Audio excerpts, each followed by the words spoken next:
বাবা যদি অন্য কেউ হয়ে থাকে তাহলে তাকে তো আর আমি পালবো না।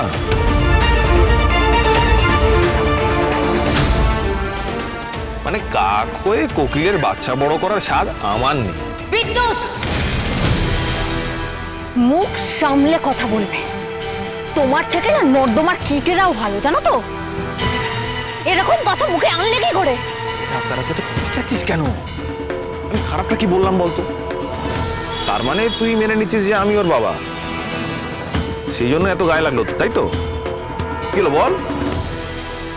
তাহলে বাচ্চাটা আমাকে দিয়ে দে, আমি ওকে মানুষ করি। না,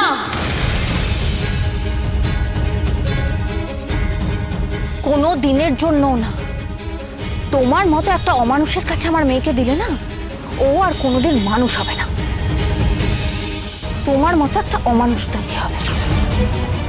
মাম্মামের মাও আমি, আর মাম্মামের বাবাও আমি। কোন দায়িত্বটা পালন করেছো তুমি এতদিন ওর? কি বলেছিলে তোমার মনে নেই? তোর আর তোর বাচ্চার টাকাকে আমি নিয়ে রেখেছি, হ্যাঁ? নিজে সামলে নে। শোনো, এখন এসেছো নিজেকে বাবা বলে দাবি করতে? আরে বানি, তুই আমার কথাটা শোন। তুমি আমার কথা শোনো।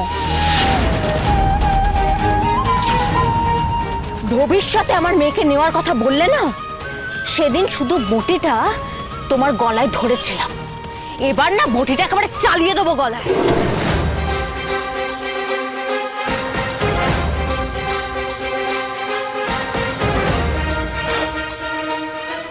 বানি বানি, তুই শান্ত হ, শান্ত হ। আমার কথাটা শোন, শান্ত হয়ে কথাটা শোন। আমি যেটা বলছি ভালোর জন্যই বলছি। আরে তুই মেয়েটা আমাকে দিয়ে দে না, মাও তো খুশি হবে, কুয়াশা ওকে মানুষ করবে, আর আমি তোর ধারে কাছে যাব না। বিশ্বাস কর, আমি একদম তোর ধারে কাছে যাব না।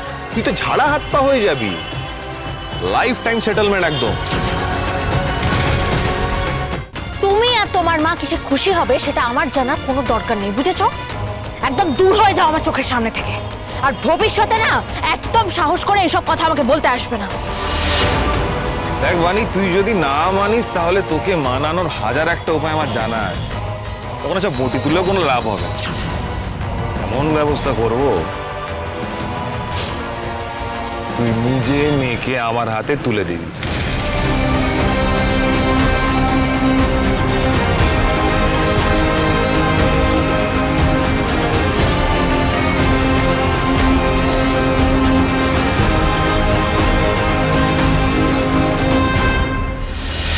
আজ বাবার অধিকার ফলাতে এসছো না বিদ্যুৎ?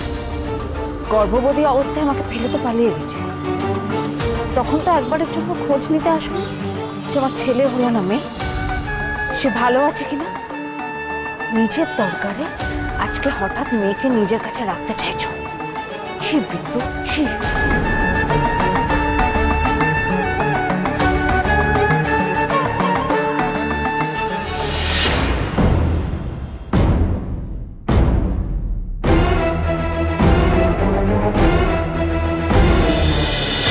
দরদিয়া মহা সোমবার 8ই ডিসেম্বর সন্ধে 7টায় স্টার জলসায় ও জিও হটস্টারে।